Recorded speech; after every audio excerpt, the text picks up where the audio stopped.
The live button. Well, we are live. Okay, we're live. We're doing it live. My mic doesn't suck. My mic is good. No, there's no mic there. It's just like computer audio. No, it's not. It's this mic. All right. Put it in the chat if you think my mic sucks. Put it in the chat. Do a poll right now. I'm not gonna. Does my mic suck? Just put yeses in the comments. So we do have an agenda today. You might not have an agenda, but I do have an agenda. No, so, I have some stuff I want to talk about, but it's the same stuff you want to talk about, I think, with AI and. Well, there's a couple of things. So I don't know if we want to wait till these guys get on. Do you want to ask how far away they are? I'll text Chris. He'll probably be on in like a minute. But tell the audience what we're going to be talking about throughout. No, let them stick around. Because what if they don't like a topic? They're gonna have to. Bro, if they stuck around with us talking about whatever political conversation we had a couple nights ago, we had 250 people listening to me, Carlos, and Chris talk about Trump for like an hour. I was like, wow. Is that what you guys are? Okay, so what happened while I wasn't there? It was the best show of all time. Like, our numbers out of the roof. Like, it was just amazing. It was a great show. All right, guys, let us know in the comments, guys, if it was the best show of all time. Yeah, when you called in, you ruined the show, bro. We were like, fuck this guy. Yeah, I got a story before they get on. So I was driving to the George Washington, right? On the FDR to the George Washington. And I don't know if you know the layout, but there's two ways to get on the George Washington, upper and lower, right? Mm-hmm. So the upper was like packed. And I said, okay, maybe I should take the lower, right? So, but nobody was going that way. So I was like, is this a risk? But I still took it, right? Nobody was going there. Everyone's going on the upper. It booted me off the bridge. Okay. So I was going from work late at night. That was 10:30 whenever I called you after I hung up, basically, because I was now totally screwed. It booted me off, sent me on 9A to Yonkers or wherever. I spent the next 2 hours trying to get over the bridges, had to go to Lincoln Tunnel. It was crazy. It was 3 hours in the city, not being able to leave because bumper to bumper traffic at like 11 o'clock, 11:30 until 1 a.m. It was bonkers. And what was the reason again why you made the wrong turn? That's what happened? I should have. I saw some traffic up on the upper level, and I was like, maybe I can avoid it. And instead, it cost me another 2 hours. So, lesson learned, guys. Sometimes it's not okay to take a shortcut in life, in anything. All right, just wait on the goddamn line. So when you got home, were you like super just tired and? Yeah, because I got to get up at 5 the next morning. Yeah, so it's crazy. And anyone who doesn't live in New York doesn't have to worry about this. What? That's true. Did the pod distract you while you were deciding to make this turn? Did we have any influence on? No, besides like the terrible conversation you guys were having without me. That's the only thing that was distracting. Yeah. I think you're delayed, by the way. I don't know if you can tell. Maybe it's because tell them what you're doing right now. Well, I'm in Kentucky. Yeah, hold on. Let me switch the Wi-Fi. Hold on. I'm going to have Chris. I'm going to switch the Wi-Fi. I'll be right back. But you guys keep going. All right. Anyway, we're going to talk about what Amit is doing in Kentucky. But what's up, Chris?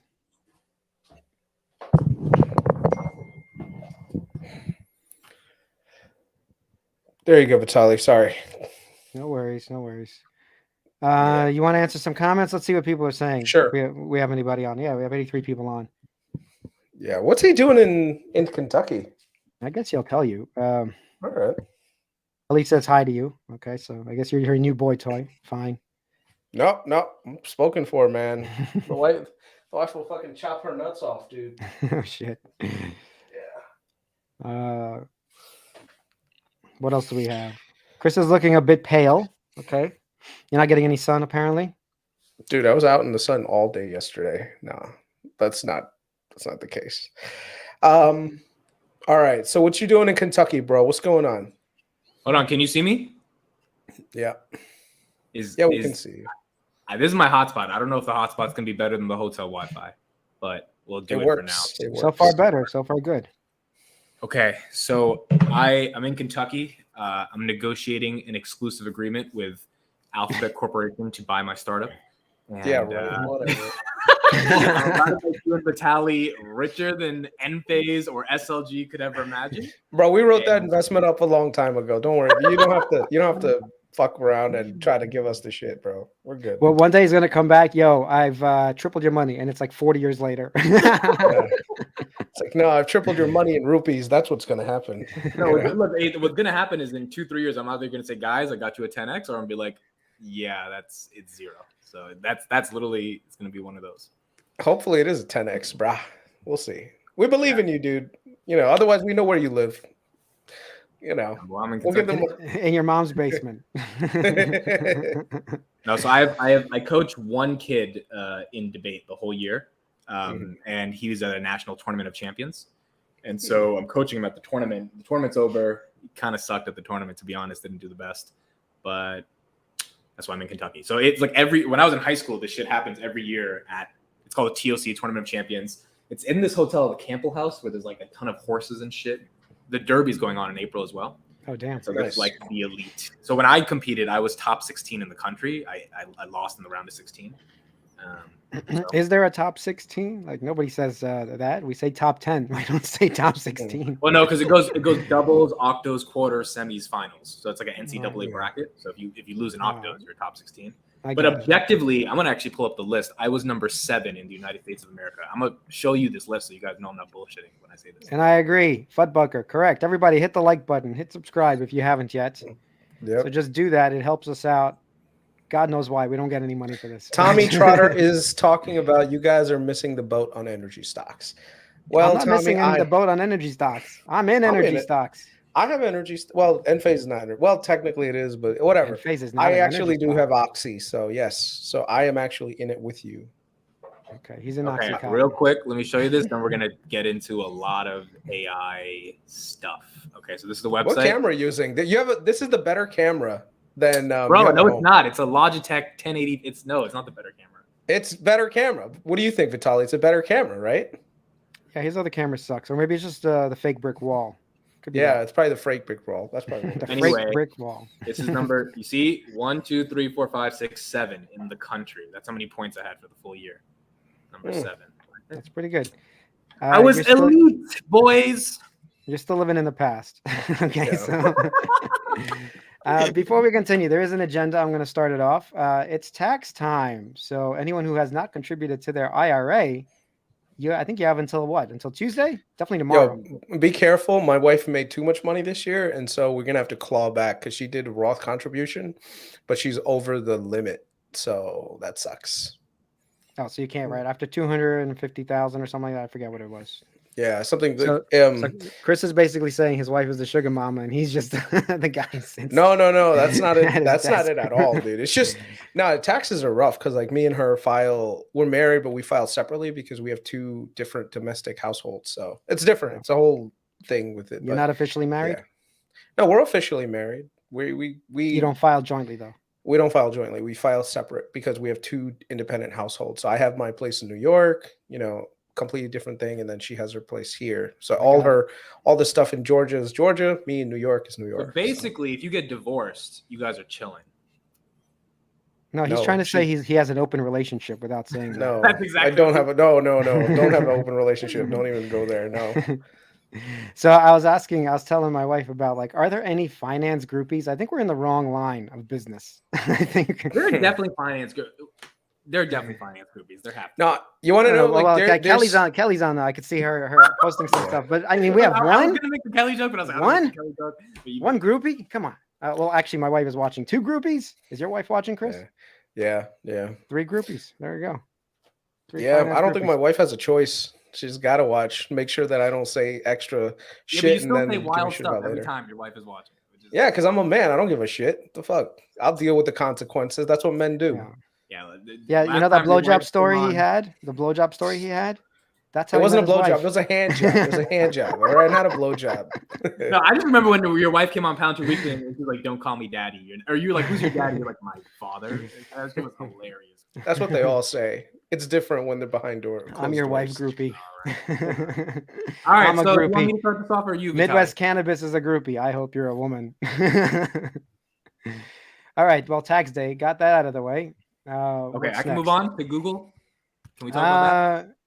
Yeah, let's move on to Google. Do you want to play the 60 minutes thing? I actually have that queued up. Carlos shared it on our Discord, but I can share that. It's 2 minutes long, 3 minutes long. Can you share it? That's actually better. All right, hold on a sec.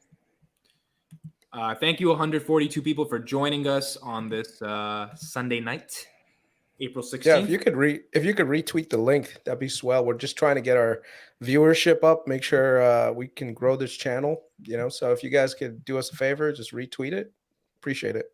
Yeah, I think the plan is, if we're to talk about that for a second, we all want to quit our day jobs and we all want to talk on the internet all day long. That's the goal. I don't know if I would ever quit my job, to be honest with you. I love my job. I love my colleagues. Let's sidestep this. You're telling me, hold on a minute. Hold on. You're telling me right now, you win Powerball, whatever, $500 million. Yeah. You're going to stay at your job. This is what you're telling me. Yeah. I am. That's bullshit. I do not believe that for one. No, I want to be on the beach all the time, bro. No, dude. I would That's the definitely silliest thing I've ever heard. No, some of my role in life is to do things outside of just having the crazy fun and everything else. I might reconsider in 10, 15 years when I'm a much older thing, but I feel like I'm a young guy. I contribute to the team I have. I consider a lot of my work friends that I have almost like family. So to me, it'd be hard to leave them. That's fine. Take them on a vacation. Dude, what are you talking about? First of all, that's a waste of your time. And you told me, just to bring it back to what he actually said. He said, I want to go help people. I want to go out there and whatever, charity. I work for the city of New York, bro. I do get to help people. Well, then I'm helping you because I'm paying your taxes. I'm paying your, Appreciate it. Thank you. So technically, you're my charity case. Technically, you're from Jersey, so you're not paying my taxes. I am. I pay New York taxes because I work in New York. Okay, so you are paying my taxes. I appreciate that. Thank you. Yeah, most of my work is in New York. Keep that city money coming, bro. We need it. We're in a $12 billion deficit right now, so come. And I pay $70 to just go anywhere over every bridge and tunnel and toll. So New York is getting a lot of money from me. But my point is, if you had $500 million, you would not be going to work. You would probably quit the next day. 100%. I don't think so, dude. I don't think so. And Mick would be flying in a private jet. I guarantee that too. Yeah, I don't know, man. I would definitely be a lot more man. I still want to live like a normal person's life. I don't know if I could ever live the what's it, Grant Cardone kind of life, always stressing about shit. I genuinely love my life right now. Like the only thing that would complete my life to me is probably just having a kid. Like once I have the kid situation all settled, then I'm good. Not me. So yeah, you are kind of like a child, bro. Yeah, but that makes sense. Yeah, I mean, he's like, I'm gonna live my life. I'm just gonna helicopter into work. I mean, the thing is, it's not unusual. What I'm talking about is not unusual. There's plenty of millionaires out there that you ever seen? Wait. Is your salary? Hold on. You have $500 million.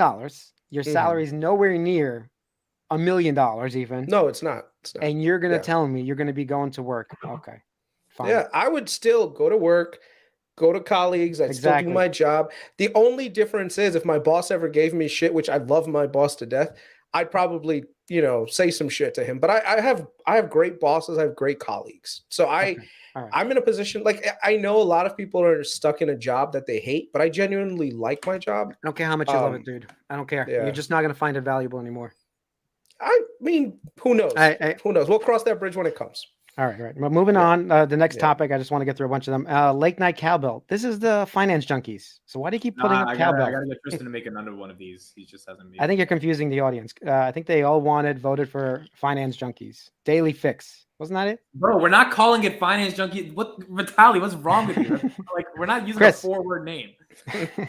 Well, fine. Finance junkies. Whatever you want to call it. How do you not get brand building at all?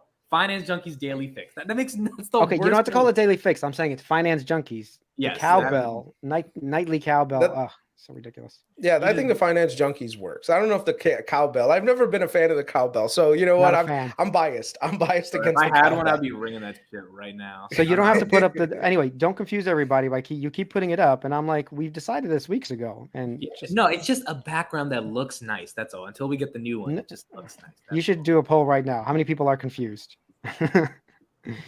Go ahead, say, are you confused? Get rid of cowbell. That's right, Johnny. Get rid of cowbell. Exactly. Johnny just agrees with whatever you say. That doesn't count. He's like your super fan of you. Well, that's what I like. I like super fans. All right, I'm sharing the video. He only Hold on, disagrees if I don't buy his stocks. You got to do a poll. Who's your favorite finance junkie? Is it Amit, Batali, fine. Chris, Yeah. or Guys, Carlos? Obviously, Let's we know see. who it is. Actually, do the poll. Yeah, let's see. This is It's your boy. I hope it's your boy. Come on, hook me up. Did you just say your Come on, boy? guys. Don't Yeah. say it. listen. As long You as mean it's the not guy- a the mid, guy- I don't care who else it is. All right, I'm putting the poll. Everyone better vote for me right now, bro. Do not vote for Amit. Okay. You can't vote for Carlos because he's not here, but he'll Yo. still be No. Do Carlos. Everybody gets to Give me a second. I got to text all my cousins. in India to the hook other me poll up. we want to do later on is who is Chamath in this podcast, and I say it's Chris. It's Am I not right? it's- No, but everything Chris has called has been right. No, not everything. Not everything. I've got my. Listen, I've got the my guy goes bad up takes. 50%. All of a sudden, he's some sort of god. I go up like 200,000%, and nobody. gives a No. shit. You know why? You know why Chris is some god compared to you? You know why? Here's the number one Tell reason. me. Yes, you're up more than Chris. Here's the number one reason. No one fucking cares that you're up more than Chris. You brag about it too much. All right. At some You- level, you- people are Chris like, "Get spends this 2 hours fucking talking motherfucker about- out of my face, Chris bro." spends 2 hours talking about how he got liposuction correct, and he's up 50%. And No, but that's liposuction. important. the amount of research Chris did, the fact that Chris said, "Hey, this is risky," like Chris was so conservative about it, and then he ended up being right. You're like, "Well, I'm up 20x on Tesla since 2018 every single night," and I don't blame you for that. That's Just all know that that's why matters. people- Yeah, That's that is all that all that matters. matters. Is your money, but that's why people like Chris. This is a finance podcast. I That's agree, all. but it's okay. So the votes Anyway, go ahead. Chris is 52%. Carlos is 7. Vitaly is 15. I have 25. Okay, so I'm in Oh my God, you beat me. I beat you. I beat you. All right. Jesus Christ. I think Chris All should right, start I'm his own pulling up his link. podcast. No, Chris should- no. All right, let me play this. All right, thank you for 60 minutes. demonetizing the pod, but let's play it. Here we go. This week, 60 Minutes explores the potential dangers and possibilities created by Wait, do you hear this? Yeah, Yeah. we can hear it. recent dramatic advances in artificial intelligence. The AI market is expected to become a more than $42 billion industry this year, according to the company PitchBook. An AI like ChatGPT can learn or appear to learn based on the stuff that you feed into it. 60 Minutes correspondent Scott Pelley was given access to Google's campus in California and their AI lab in London to see their new technology and also meet with the CEO. Here's a preview. How great a risk is the spread of disinformation? AI will challenge that in a deeper way. The scale of this problem is going to be much bigger. Bigger problems, Sundar Pichai says, with fake news and fake images.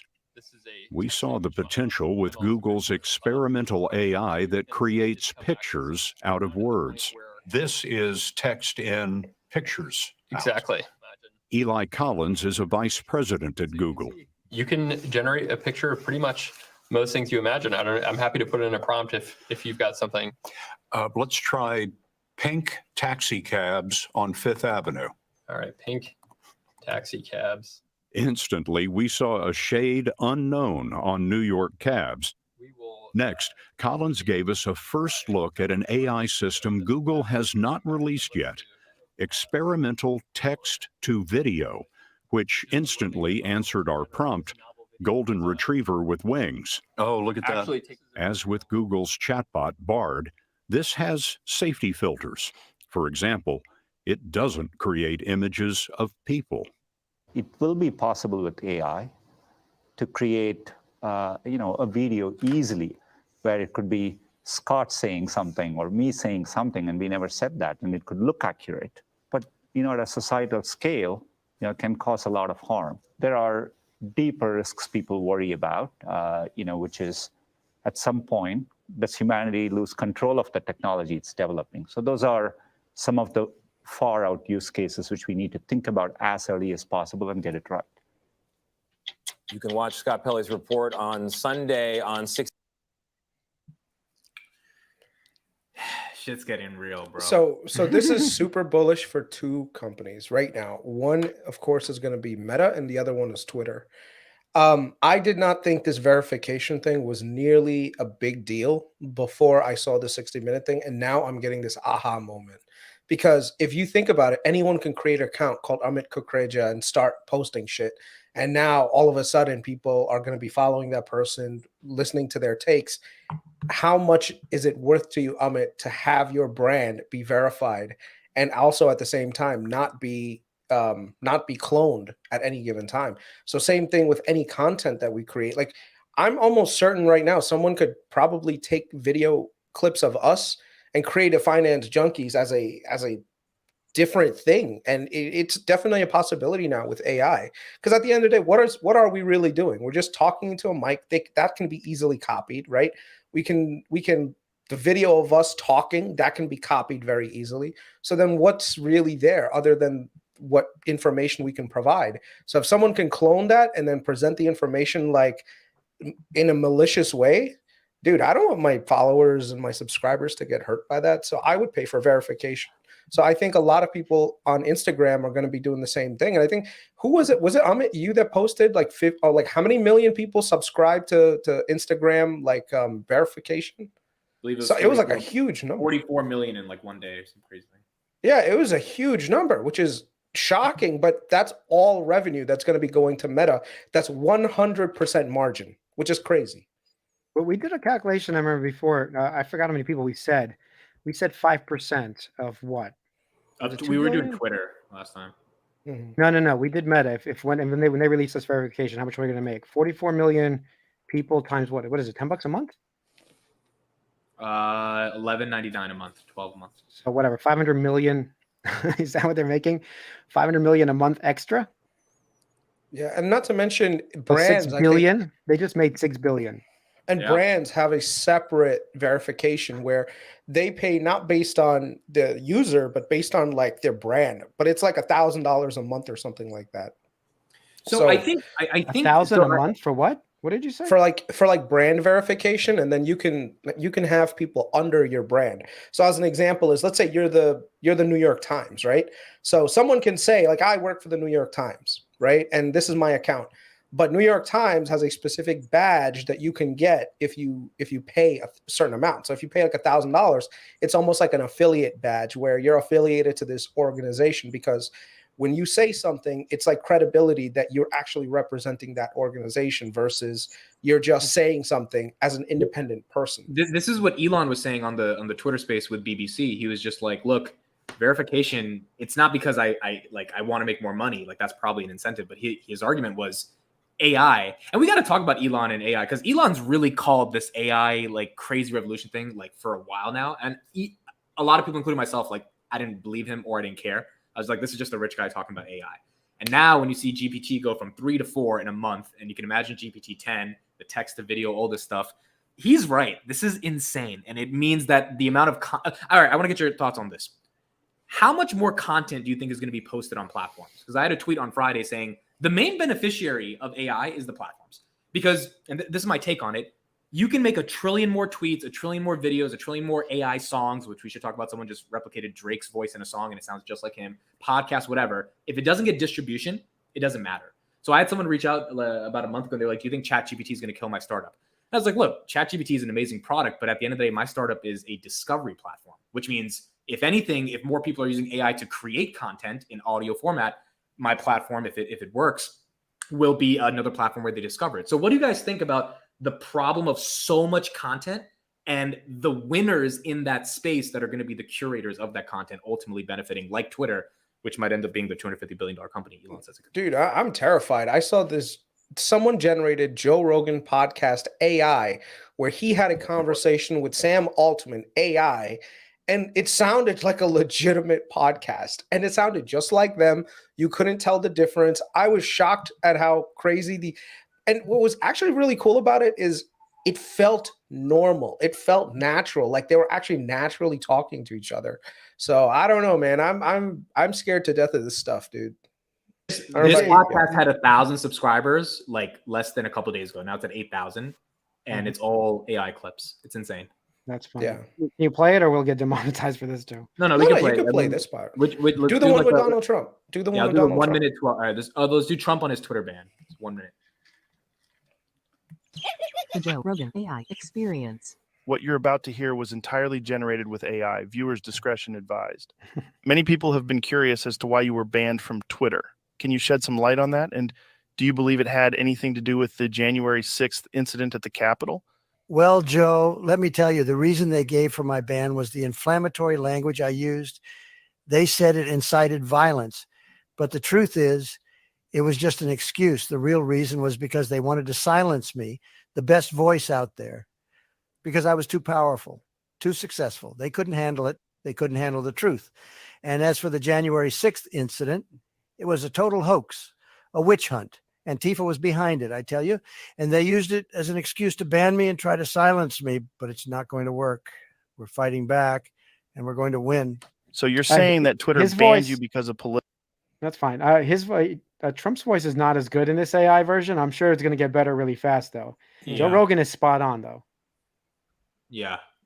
So how do you think this is going to affect the platforms at the end of the day, or do you think there will be AI content created without a platform in some way? Well, I think the solution is this verification thing, unfortunately. So we're all going to have to pay for our social media, just like we pay for our internet eventually. I don't know when that's all coming. It's probably soon. It's probably the next couple of years. But, the $11 he's charging, I think it's going to have to be that where you just have to be verified in order to use Twitter, in order to. But what if people who are not trying to build a personal brand, they don't have to like they won't care, right? No, but if the content is free to post, if you could keep posting and just this massive influx of AI content that's coming. It's already here, by the way. There's a lot of channels, even on YouTube, that's so much garbage. And you click it, you see it in your thumbs, you click it, it starts talking like a robot. But what if it's good? What if it starts getting good? Which it will. And right. So all these bot farms will try to monetize and take viewership away. And even YouTube doesn't want, maybe they don't care what the eyeballs are, but maybe they don't want all these bot farms controlling all of the viewers hours. So I think it's going to be, everything's going to have to be charged for or verified in some sense, even if it's not charged for. It has to be verified. And in fact, not to bring up blockchain, but I will. Blockchain is perfect for something like this use case, to verify content, to verify users, to verify you as a personality, that Amit could own a piece of the, string that says that's you. I'm not bullish on that at all. So, but it's perfect for this use case. It's not perfect for this. Let's not kid Yes, ourselves. it is. It's perfect for this, for verification. Yes, it is. It's perfect for verification. That's the whole point of the Ethereum blockchain. Plugging in this 17-string letter ID. That's not how it's going to work. That is not how it's going to work. Well, I haven't seen any UI that makes it actually. Even right now, they have something called unstoppable domains. You probably never heard of it because you don't do any research on crypto. But basically, you can have an amitkukraja.com or whatever. It's .eth, or I forgot what it is. But you would have your own personalized, proven on the blockchain that is you. And you can buy. I actually bought my own domain. Okay, so whatever. This was years ago, and I'm not using it. I'm not saying I'm using it now. No one cares about the blockchain. That's my point. You're not using it. No one gives a fuck about the blockchain. You're some sort of a Luddite that you don't understand that this is coming along with all technology. Verification is an important part of this, and the blockchain is part of this. No, so verification is easy as Elon Musk telling his engineers to code a blue little verification mark, code something up to charge $12 a month, and that's it. Verification. You don't need a blockchain. That's part of it. I agree with you there. That's part of it. Any of this. I agree with you. That's definitely part of it. It's not part of it. It is the thing. No. Assuming blockchain is part of verification. That's level one of the thing. That is level one of the thing. Okay. Chris, it's coming where you're going to need a personal identity to prove it to everybody, not just Twitter. Verification mark. That's it. This is what you're missing. You're thinking personal identification on Twitter, but then, okay, that's Elon's thing. Then Meta's going to have their own thing. And then someone's going to have their own thing. Right. Hold on. So has to be Meta, Twitter, YouTube. It's going to be a universal. You're not listening. It's going to be a universal verification. Right. That's smart. Slow it down. It's going to be a universal verification thing. And the only way to do that is to use blockchain for that reason. Look, first of all, it only works if the platform has the billions of users to view that content, and they're all siloed among 5 or 6 platforms that are never going to agree to use a blockchain to verify. No. See, you're thinking Amit has to go onto the Ethereum network and do something. No. It's going to be integrated into these systems. So it's going to say, hey, Amit, you're going to need to have like an Ethereum address. You just go to Unstoppable Domains or whatever. You pay the $5 a year, like you pay for a website. Right now, you're paying for a website, $11, right? It's going to be the same thing. You pay $11. You're on the Ethereum blockchain. That's your key. You have a private key, you have a public key. Your public key will be distributed. This is all known technology. This is not new. Why does my private key work on Twitter, Instagram, YouTube, and LinkedIn where the attention is? That's my question. The attention is not on whatever unstoppable domains thing you're talking about. Even if I have the private key, I'll give you that. How does it get incorporated on Twitter? Because it has to be built into the infrastructure of those. They have to build it in. Obviously, look, they have to build it. That's my point. They're not doing it right this second. I'm not saying they are. And first of all, Elon is bullish on crypto, so I'm not sure what you're saying. He explicitly said he would not take the meeting with Sam Altman, or not Sam, SBF, because SBF wanted to build a SBF has nothing to do with this. No. My point. Listen to me. SBF wanted to build a decentralized Twitter. He was willing to put up $500 million when Elon was raising money. Elon explicitly said, "I didn't want to meet with him because I knew." You're getting a lot of things confused. You're getting a lot of things confused because you don't study this enough. Twitter itself can be a centralized platform. You're not listening. Okay, you got to listen to me for a second. To an extent, if you have blockchain technology incorporated in the content. All right, good, dude. It's funny that here's a 45-year-old man trying to convince a 25-year-old man who's wrong. A blockchain is coming. What's your age have to do with any of this? Once again, I've been so wrong. I've 20x'd on this. That's how wrong I've been. See, this is yes, it's speculative. Yes, it's speculative right now. I agree. I've been so wrong. So look, the technology. So number one, the technology behind a lot of the crypto stuff, there are definitely a lot of crazy things that absolutely make no sense whatsoever, but there are legitimate use cases, Ethereum being one of them. Ethereum blockchain is used for more than just like transferring money around, which is the currency is perspective. That's the worst thing for it. The smart contracts, that is a legitimate use. If it wasn't a legitimate use, a legitimate organization like banks would not have been actually investing in the products around it. So I couldn't tell you if 1 or 2 or even 3 cryptos will make actual sense, but I know the technology itself is being adopted here and there. And believe it or not, it's actually more likely to be adopted internationally. It's going to take a lot of time and a lot of people to understand. There are a lot of people still working on different projects, but I don't think that there's any winners that I can identify. And again, I think this is a good conversation, a good little debate to have. Your point, Batali, and let me say your point before you keep going, is that a private key, public key, use blockchain technology incorporated. So every piece of content I post plus my identity has this unique address on Ethereum, Bitcoin, it's probably going to be Ethereum, whatever it is, and it's verified every time I post. My counterclaim, which has been the counterclaim for why I think none of these platforms give a shit about this, which is why Facebook just shut down their whole NFT thing, which is literally supposed to be verified via a blockchain. The whole bullish case for NFTs is third-party verification that's immutable, is that if they do that, they lose the ability to charge for their version of verification, which is this stupid little check mark that's worth, as we just said, no, they're still going to charge you for it.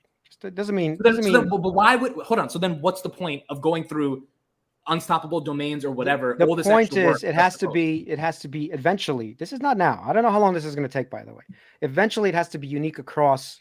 We're going to have to accept the system, whatever it is. Maybe I think it's Ethereum. Obviously, I don't know if Ethereum is going to win, but I've bet on Ethereum. I think they're going to win. That everyone's going to have an ETH address. Okay.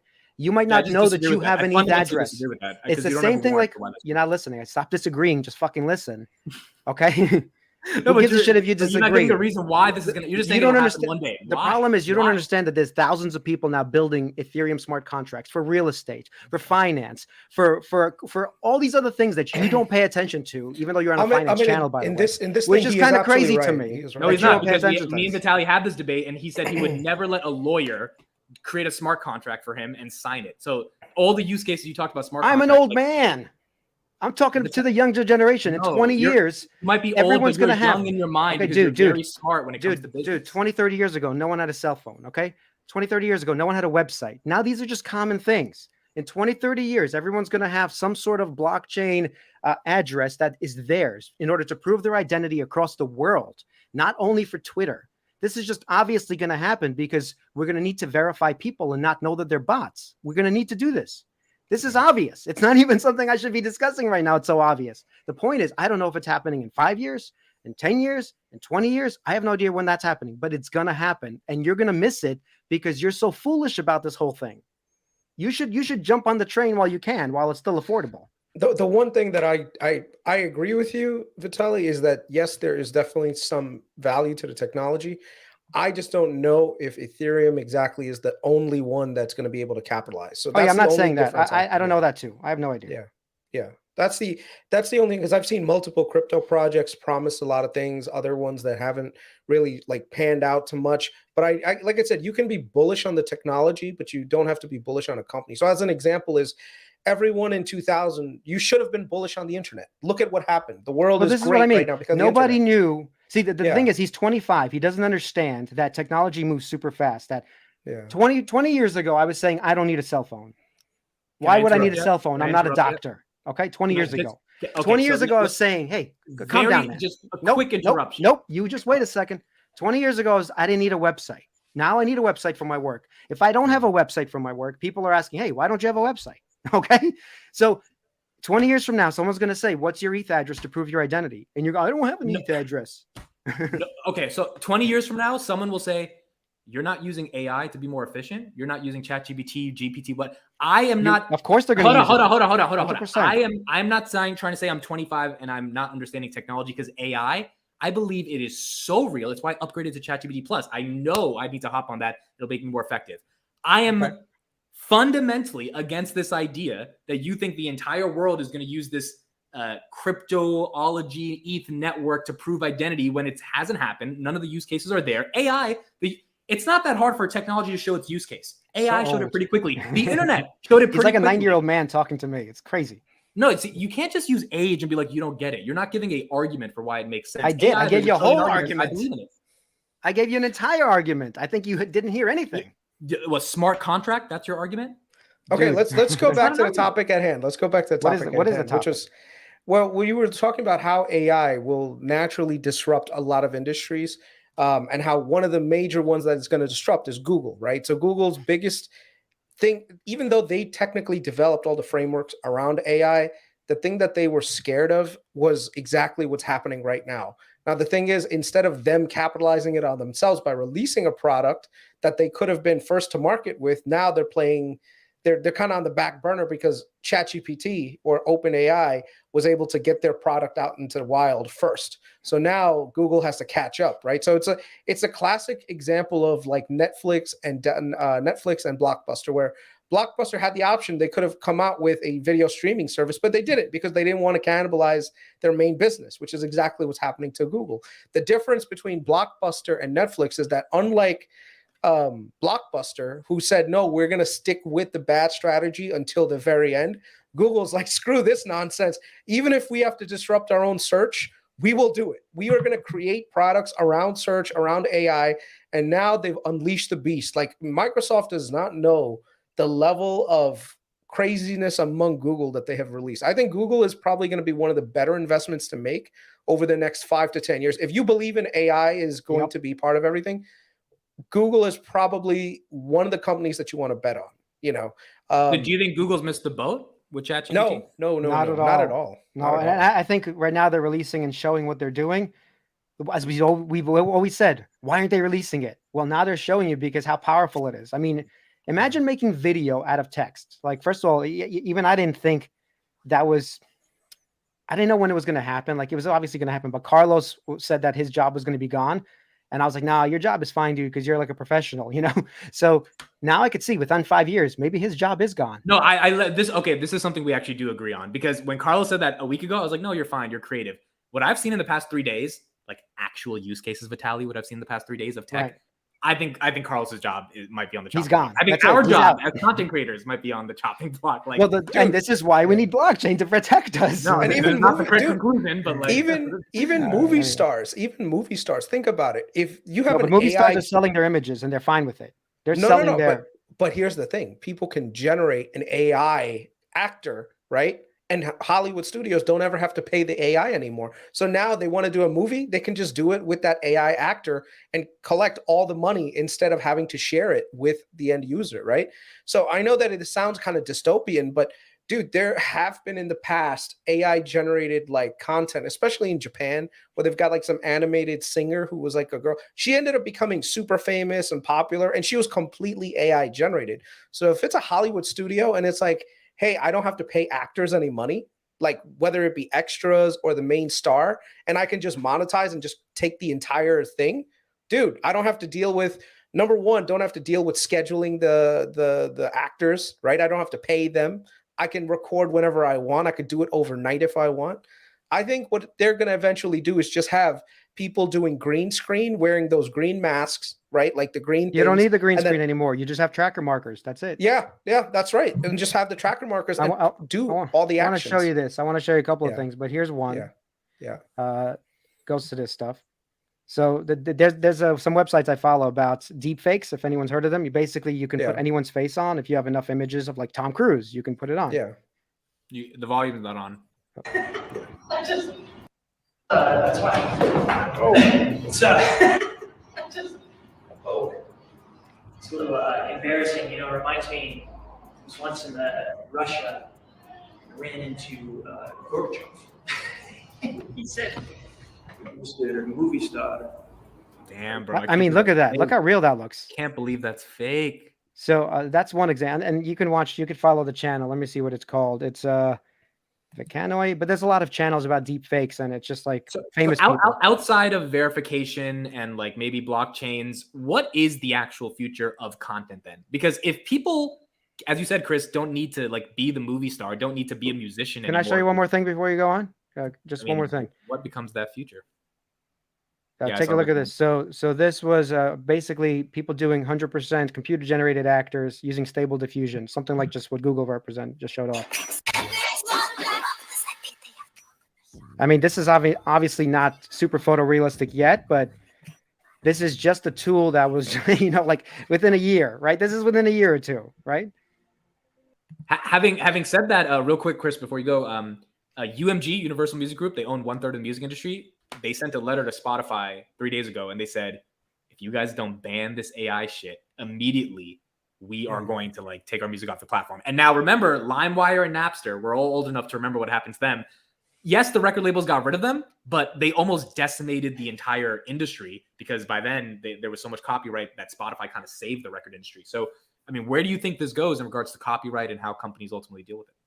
Well, okay, so let's say right now we want to do some background music for our, because I spoke to you guys about it on our WhatsApp, like, hey, let's make the intro a little bit more professional. Let's add some music to it. And so right now, the inspiration behind some of the music that I was thinking of is stuff that was created by an artist. But I'm pretty sure now we can get an AI to create sample that we can use, and it's not going to cost us anything. So the question is, before, where it was someone who was a musician actually creating a sample, building something out, they would get money for it. They would monetize it, and then they would be able to, get licensing revenue. Now we can do this without them. And so that takes away from their income. I mean, how many people work in the creative fields like music that are going to be screwed by this movement to AI? But I mean, yeah, like I said, I think a lot of people who are in the creative industry are going to take a lot of big hits. And this is like one of the use cases. So yeah.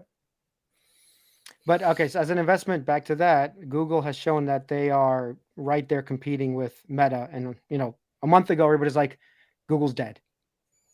Yeah, Google's not dead. Obviously. I mean, but this clearly shows that their AI tools are just as powerful as ChatGPT. They've been hiding them. They've been not showing them. And now they're going to start to release it. Thank God that actually ChatGPT came out, because now Google's waking up again, as opposed to being asleep and just relying on the old stuff.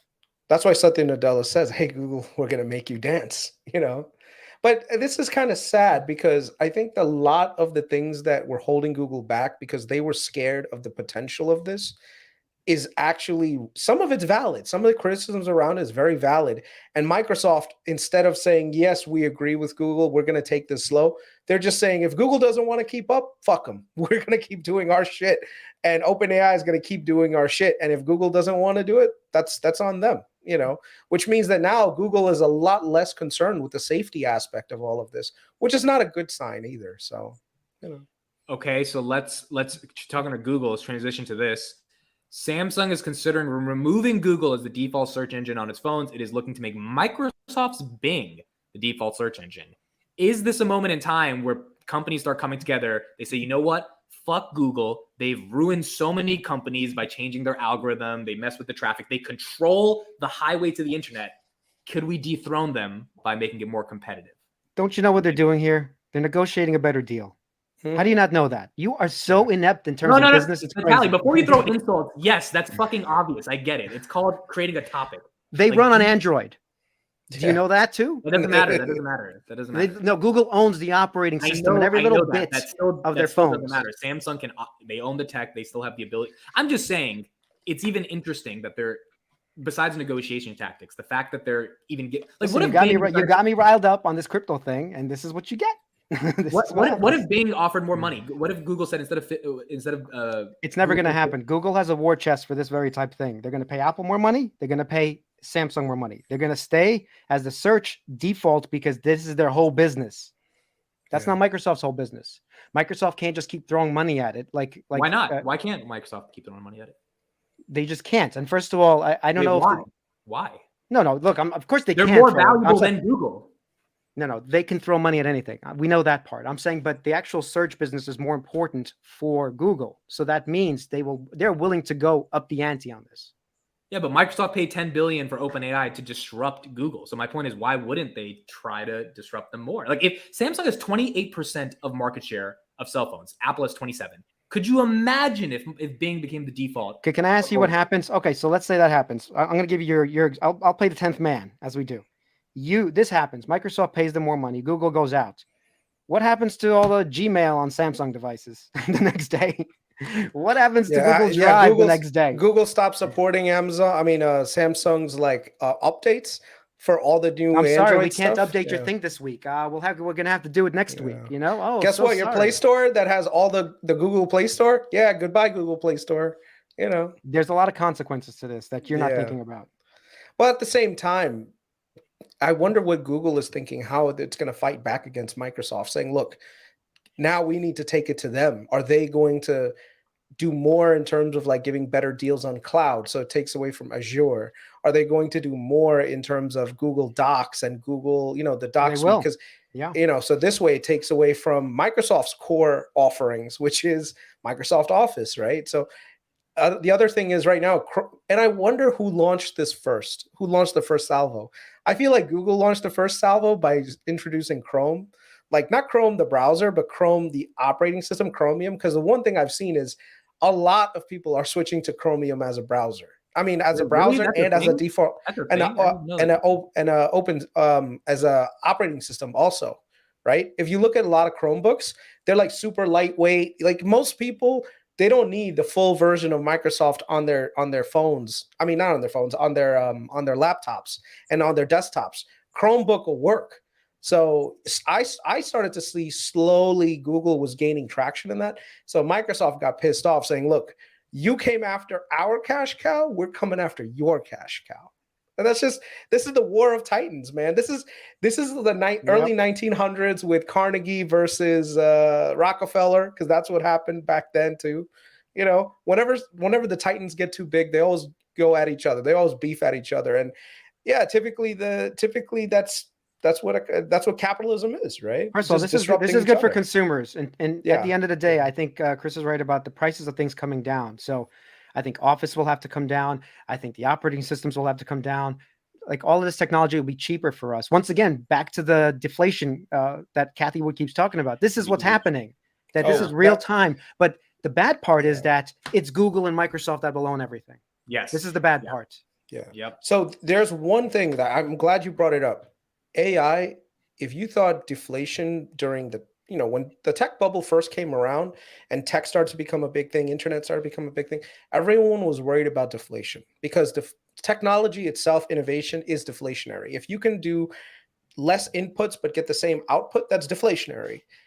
Imagine how much deflation is coming our way with AI. That's what everyone should be thinking right now, saying, wait, you're worried about inflation right now? Think about all the deflationary pressures that are coming our way in the next 5 to 10 years. I would say that's going to be a big one. That's going to be a big thing. Okay, so you guys can start putting questions in the chat and we'll get to it. I think the last topic before we get to questions are you about to say questions? What was I going to say is, fuck, I just had it on the tip of my tongue. Chris, you distracted me. I hate, by the way, someone said right here, I hate Microsoft Office. Dude, I hate it too, but I have to use it because I use it for work and all this other stuff. Back in the day, you could just buy one time Microsoft Office and use it for 5, 10, 15 years. Now you got to get the 365 subscription. Yeah, you know what? But I got to tell you, they make it compelling. They do. They do. And I was looking at all the apps today, as a side topic, subscription apps, right? Yeah. My kid is editing some little movie. That's cute that he's making a little movie on the thing. And he brings it up to me and I'm like trying to export it. And I can't export it because they want me to subscribe to export it. Yeah. I'm like, they gave you all the free shit. What the fuck? I can't. No, but like I have to pay $10 a week so I can export this video? Like, are you crazy? You know what? I hate this model though, man, where I can't freaking own anything anymore. Everything is subscription based, whether it's video games, whether it be software. I mean, back in the day, you bought it one time, that was your product. You could use it. It was Well, that's great. over. You We know that's over, Yeah. right? Because that's not coming back. But I'm just pointing out how absolutely ridiculous it is for everything now. You know? Yeah. I remember back in the day, I used to play StarCraft.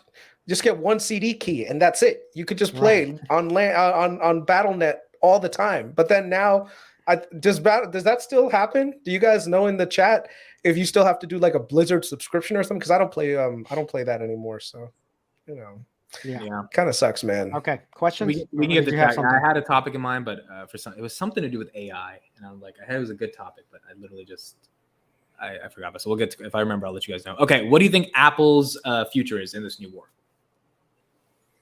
How does Apple compete? I mean, Apple makes great products, but I don't know if they have great AI yet. So this is the thing. I think they're seeing what's going on, and they're probably gonna, if they're not investing in it yet, they're going to be investing real soon into it. So, because they suck at it, honestly, with Siri and everything, just terrible. Yeah, Siri should have like been ChatGPT if they kept innovating on it. I mean, Siri's now 13 years old. Something like it's like horrible. the worst. Yeah, Siri's horrible, dude. It sends me to Google. It literally goes, I don't know what the answer is, but here's something we searched on Google. Here is 10 things that they talk about. You know, someone created a Siri version using ChatGPT where it This is what I was ChatGPT going to prompts. ask. This is what I was going to ask. Okay, so this is the quick question. I mean, the Olin podcast was talking about this auto GPT thing, GPT, where ChatGPT can start talking to itself, and then it goes to the logical extreme where it decides it wants to end the world. Do you think there's something to this idea that if we let it keep going with itself, it's so smart that some bad shit could really happen? Yeah, of course. 100%. If you don't build guardrails into these AIs, it's going to be real problematic, because it could be something around the lines of asking it to do a task that requires endless levels of repetition that no human could do. But this is not a human. This is an AI chatbot. So imagine right now, you want to brute force into Vitali's PayPal account and steal all his money. Back in the day, you really couldn't do that. You'd have to run like a botnet. You'd have to constantly change locations. And then PayPal would lock you out and all this other shit. Now, you could probably create a chatbot that sounds exactly like Vitali, give it the information, like use his background to figure out who he is as a person, where his property records are, who his uncle was or his best friend. No, I'm just saying, like, these are the kinds of things. And then guess what? Now you could have it attack a security program, and then Vitali would, like I said, it could hack a person's entire identity. And a lot of information about people are actually out there in the public. And I hate that fucking thing. Like, here's an example, property records. You could right now find out where my property is and my contact information if you just know my name and you actually know how to do like a search on some, you know, registrar's offices and all this other stuff. And it's that's the kind of stuff that I'm kind of scared of, that if AI really wanted to, it could figure out things, create an entire identity and profile, mimic it, and then get through access, and then basically take our life over. I know you're saying AI, but people already do this. They already sell our data. They already know all these records. It's not like this is private information, like you're saying. This is public. So if someone wants to hack you, Chris, it's done. It's not like it's gonna be a hard thing. People have stolen credit card numbers even for me, and you get charges, and then hopefully the fraud alerts come in and you can contact the bank and whatnot. But this is happening. Once again, blockchain solves some of this, but we're not going to get into that. Why talk about the future? I would say we need people to create good AI to fight bad AI, because that's going to be the next war, right? The AI wars. That's right. I mean, dude, China's creating planes right now that fly themselves, that can come and attack us. So we need to create planes that can attack them back and defend us. So this way their stupid robots are going to fight our stupid robots. So we need to make the good blockchain against the bad blockchain, right? Probably, yeah. Well, one that we trust. I don't want to live in the time when AI wars start to happen, because what happens is it's going to spill over like T2 into us, basically, right? All right, questions? Let me do this one real quick. Thoughts on the NHS specialist comments on Palantir, the article from FT. Yeah, I think that's bullish for Palantir. Palantir's getting the contract. You don't have to worry about that. It's just more stuff about them being scared of data from Foxglove. Companies similar to Palantir, Snowflake, Datadog. Chris, maybe you could ask these answer some of these valuation questions. Yeah, I think the valuation on Snowflake right now is a little bit more compelling than when it was trading, of course, in the 180s and 200s and 300s. The thing with Snowflake over the long term is that they're developing an ecosystem of different products that centers around their original data warehouse product. They've actually done capital investments in smaller startups that actually utilize Snowflake as a data warehouse, and then as a lake house. They have, like I said, there are. I think Snowflake has a bigger opportunity ahead of itself than Palantir does, but I could be 100% wrong about it. Palantir seems to be a lot more closed loop, where they're like, no, we will work with you and your data to do X, Y, and Z. Snowflake is more like, hey, we have a ton of data partners that, just get us as the data warehouse, and we can have X, Y, and Z as a partner come in and do exactly what you need, and they'll grow together. I think the open model is going to be more successful in the future. I'm not so sure about Palantir. I think someone in the Twitter section, actually, we were talking about this, then they brought a really good point.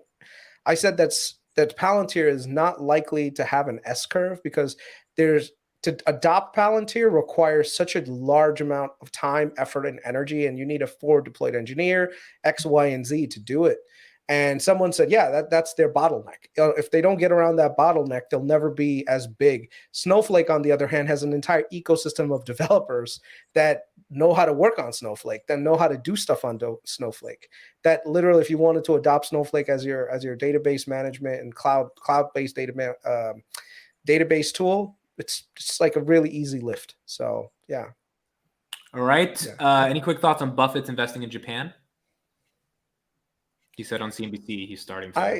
I have to take more of a look at Japan. I think Japan has always had a very dynamic economy, but they've got a lot of demographic problems which have limited them significantly. So for those that you don't know, Japan has probably one of the largest aging populations in the world, where they just don't have enough babies to replace the older generation of people.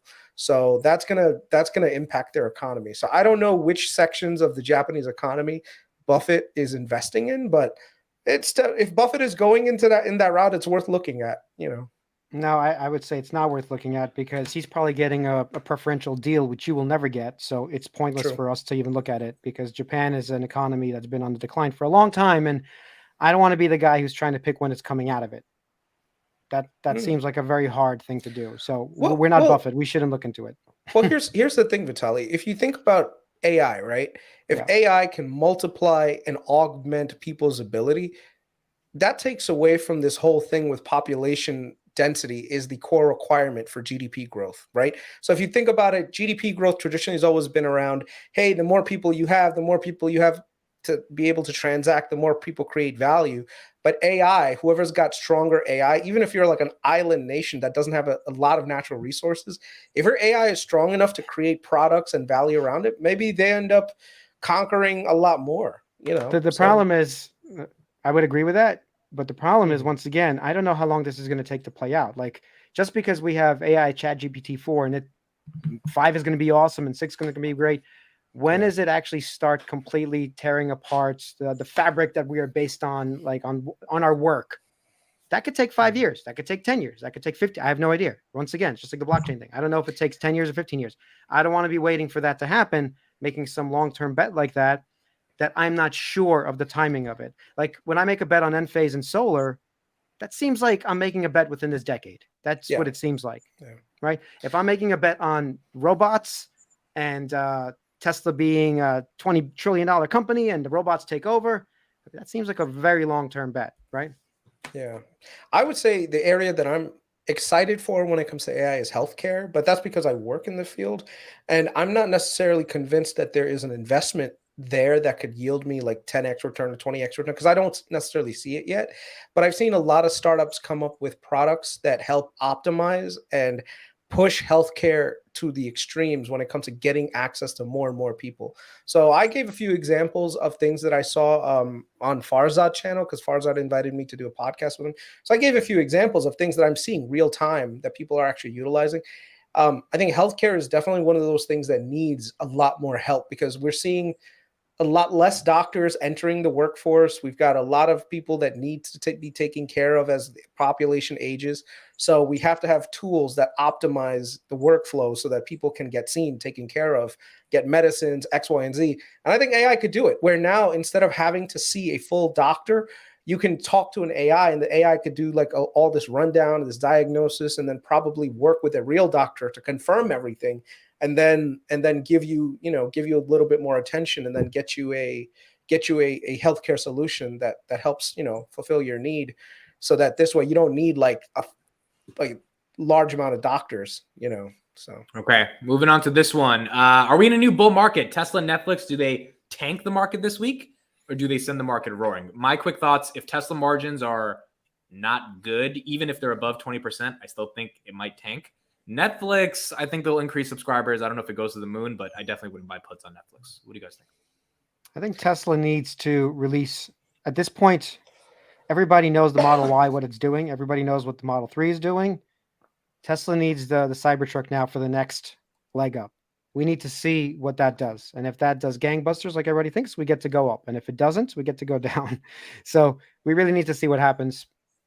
I think it's like 8 months from now. I don't think this quarter will make a big dent in anything. I hope Tesla gets his ass handed to it and goes down so I could buy more shares. Well, that'll definitely be beneficial to everybody here. Who's paying attention. I will be buying the more last shares. earnings, bro, went up like 20% in like 2 days. Yeah. Like, it did well. I hope it crashes, because I am starting to see this announcement in China with the Megapack factory is constantly confirming everything that I'm thinking about this company and what they're planning to do for the next 5-10 years. You could be bullish. That's the one company that I think I'm very bullish on, because I see the industry moving a certain way and I see Tesla capitalizing the crap out of it. So, like, for those that don't know, what I'm talking about is they just announced a mega factory in Shanghai to produce mega packs. And in order to transition from a fossil fuel economy, which we have right now, to a more sustainable green energy one of the biggest drawbacks is you need peaker plants and everything else, like we had a discussion last time. Tesla is on the front of that, where they actually have an operational model and also the product that can make that transition very, very easy. So in my opinion, Tesla and their demand is just crazy and the margins are crazy. I think Tesla is slowly graduating away from the cars and they're going into the infrastructure. And I think there's going to be a lot of people that look at the numbers of cars sold and be like, oh my God, they didn't sell as many last year. Sell, sell, sell. And I'll be there to fucking pick it all up and buy the shit out of it, because I know that is not the end goal for Tesla. The end By goal the way, is they always sell rearranging more. the entire. Every year is a record. Every quarter is a record. That's not the problem. The problem is if someone wants you to grow 50% in sales and you grew 40%, that's the problem.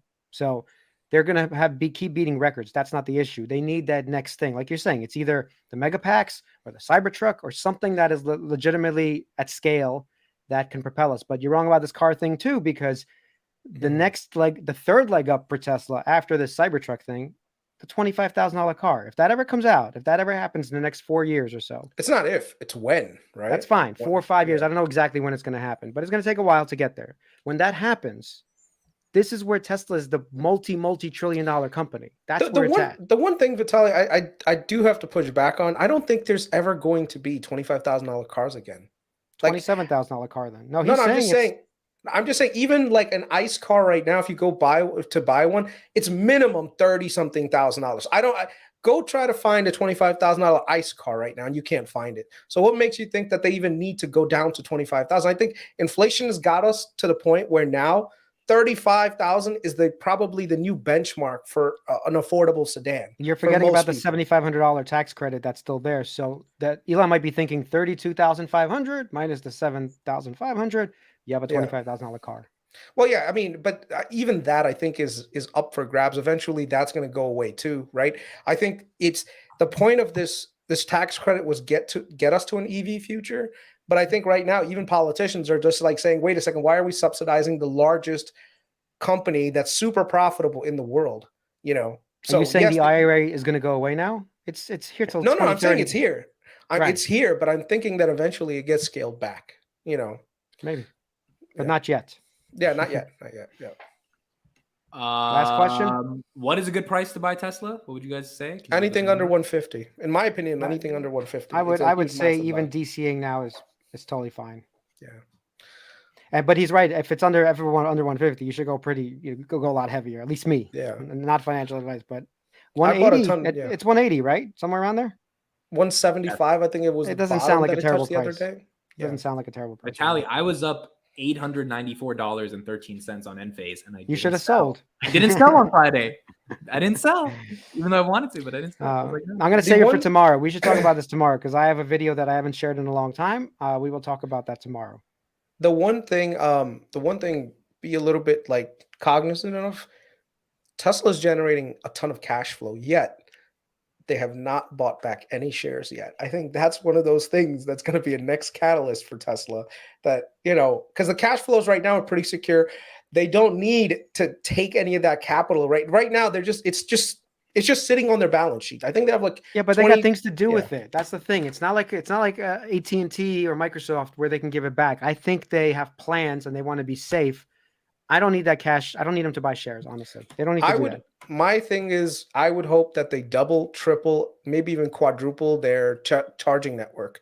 If they do that, bro, I'm all in, bro. I would prefer be the this. best. Yeah, if they took the extra cash and, like you said, double the charging network, now that is a game changer. There you go. Yeah. All right. I think that's pretty much it, unless you guys want to do one more question. No. Yeah, we can do one more question. Go for it. Let's see. How much are going to be gap? Didn't I just say no? It's not going to fall. Karp said in his latest interview, the U.S. business is growing really nicely. I don't know. I bet you anything Palantir is going to fall. Yeah, probably. Yeah. All right. I bet you anything Enphase pumps. How about that? There's my prediction. Yeah, probably. All right, so that's it for our show today. Thank you all for joining. We will see you guys tomorrow. Carl's going to be here today. His babysitter bailed on them, so he has to take care of his kid, do dad stuff. One quick thing. Fun fact. Someone said, damn it, where is These it? guys don't know how to end a fucking podcast. No, I was just answering a question. Chris, are you dreaming about Dawn from New Amsterdam? So I work at Bellevue Hospital, and that's actually that's where New Amsterdam is actually filmed. So I see their camera crews there all the time. Interesting fact. Oh, New Amsterdam. I think I watched a couple of those episodes. Yeah. That's cool. Yeah. Okay, now we know everything about Chris. Get those bots going. Yeah, get them up and running. Go ahead. All right. Thank you, 248 people, for being here. We will see you tomorrow on the Finance Later, guys. Junkies. Good night. Bye, everybody.